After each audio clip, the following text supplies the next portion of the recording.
Dipersembahkan oleh, didukung oleh. Kalau kita melihat 8%, tergantung melihatnya, gelas ada yang mengatakan setengah kosong atau setengah isi. Tapi saya ingin bertanya ke Bu Mari. Bu Mari, kalau Dewan Ekonomi Nasional, Bu, melihat kunci untuk mencapai pertumbuhan 8%, itu quick win-nya apa dan sustain-nya seperti apa, Bu? Terima kasih dan terima kasih kepada Metro TV telah melaksanakan acara hari ini. Lihat bagaimana kita mencapai pertumbuhan 8%. Tidak ada jalan lain kecuali melalui meningkatkan investasi dan bukan saja investasi secara kuantitatif tetapi kualitas dari investasinya yang bisa meningkatkan productivity. Kalau kita ingat the famous I-Core Investment Capital Output Ratio, kita kan masih tinggi ya. Ini bagaimana itu diturunkan, itu juga terkait dengan bagaimana meningkatkan productivity dan efisiensi dari investment. Jadi itu kuncinya. Nah, bagaimana kita mencapai hal itu? Menurut saya tadi sudah ada beberapa hal yang disampaikan.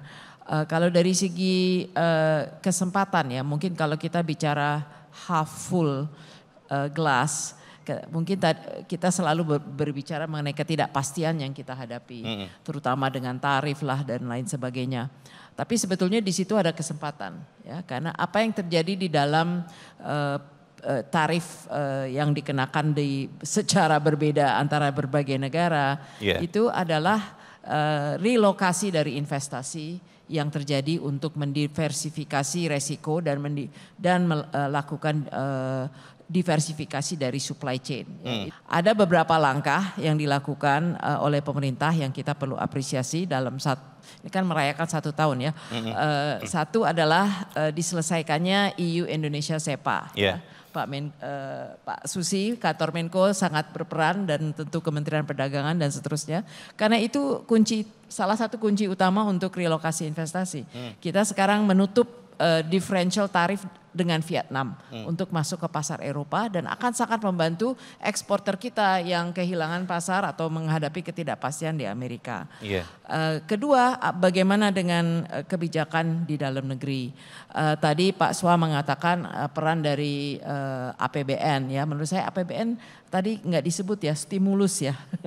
Kayaknya perlu juga tetap berperan untuk menjaga pertumbuhan di dalam negeri dengan fiscal space yang ada dilakukan stimulus untuk membantu menjaga daya beli dan mengatasi hal-hal yang terkait dengan hambatan dalam rangka investasi seperti infrastruktur dan seterusnya ya. Jadi itu menurut saya bagian dari APBN bagaimana effectiveness-nya juga untuk mendukung investasi. Tapi yang paling penting adalah structural reforms ya. Diregulasi. Mungkin udah bosen dengerinnya, tapi menurut saya ya dengan Kantor Menko kami dengan Den juga melakukan beberapa PR, beberapa langkah mungkin udah ada yang bisa dilaporkan dalam 1 tahun ini. Pertama doing business, ease of doing business ya, licensing dan seterusnya. Mungkin di sini dari Kementerian Investasi tidak ada, tapi ada satu PP nomor 28 yang diterbitkan di bulan Juni. Mungkin nggak ada yang nggak banyak tahu ya, Pak Susi. Tidak itu aware, ya? adalah membenarkan OSS lah, one stop service. Supaya benar-benar one stop service. Saat ini di dalam doing business survey yang dilakukan Bank Dunia, kita tuh 60 hari to set up business. Dibanding dengan best practices 3 hari ya. Nah ini di dalam PP nomor 28 ini adalah terkait dengan penyelenggaraan perizinan usaha yang berbasis resiko, lebih terprediksi dan memberi kepastian. Apa artinya? Kita nggak harus nunggu semuanya selesai baru dapat izinnya. Jadi itu bertahap dan ada service level agreement. Harus selesai dalam 3 hari. Kalau nggak selesai dalam 3 hari otomatis keluar misalnya. Seterusnya. Dan sistem online-nya akan benar-benar diperbaiki. Tapi ini baru tahap pertama. Mudah-mudahan joke yang kita sering dengar OSS OSS to SOS. Oh, oke. Itu akan benar-benar hilang, kita benar-benar bisa punya OSS yang baik. Di luar itu di perdagangan, itu juga banyak lartas-lartas dan hambatan-hambatan di perdagangan. Katanya 33% dari nilai import itu adalah biaya untuk mengurus perdagangan. Ini berdasarkan survei, tapi itu baru mulai. Dan terakhir mengenai TKDN, dan ada satu hal lagi yang kami ingin sampaikan, ini terkait juga dengan memberi kepastian di dalam iklim investasi. Ini juga bersama dengan Kemenaker, dengan juga Kemenko Perekonomian, terkait dengan penetapan UMP. Ya, ini memberi kepastian kepada dunia usaha. Ini juga sedang dirumuskan. Terima kasih Bu Mari. Saya ingin ke Pak Bobi. Pak Bobi, seperti apa hilirisasi ini, kemudian juga investasi khususnya Pak, di green energy, perubahan dari fossil fuel ke EBT itu Pak, bisa terus mendorong pertumbuhan ekonomi khususnya dari sisi investasi Pak Bobi. Silakan Pak. Baik Pak Leo, saya sebelum masuk ke situ saya mau lihat persepsi yang ada di kami selaku wadah dunia usaha. Saya bicara atas nama Kadin. Oke. Tadi semua parameter terlalu bagus Pak. Terlalu bagus? Terlalu bagus, saya sampai tidak percaya. Di tengah situasi global yang demikian, Indonesia bisa punya angka segitu. Berarti kita kerjanya benar. Kerjanya benar? Kerjanya benar. Hanya ada beberapa hal, apakah itu akan sustain atau kita benar-benar bisa mencapai target 8%.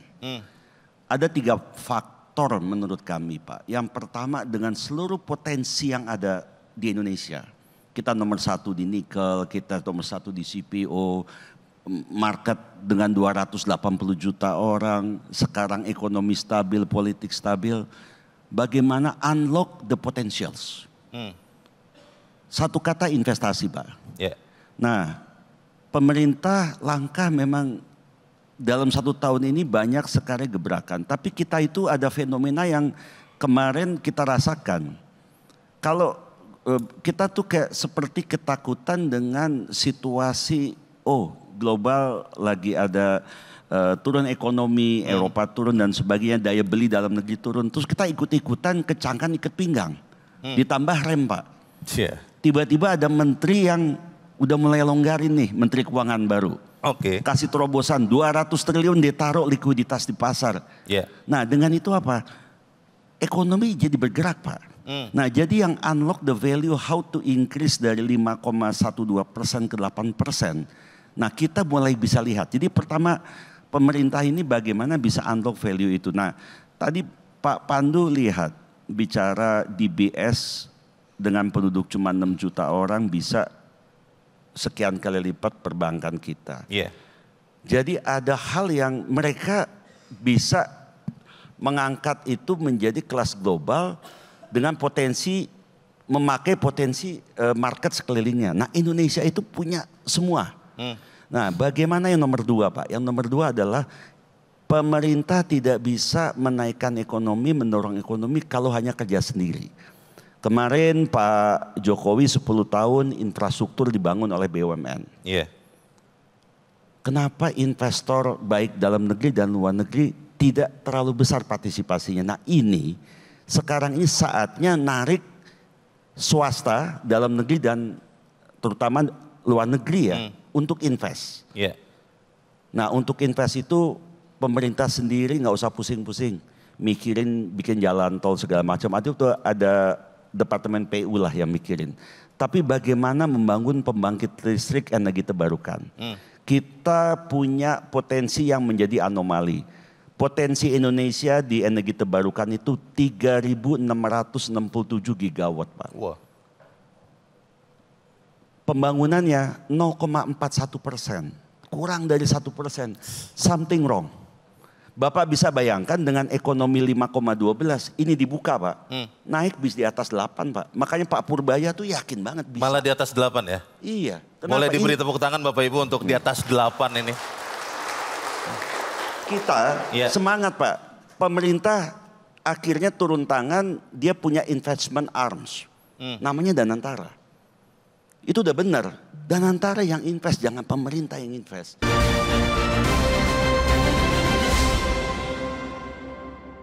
dipersembahkan oleh,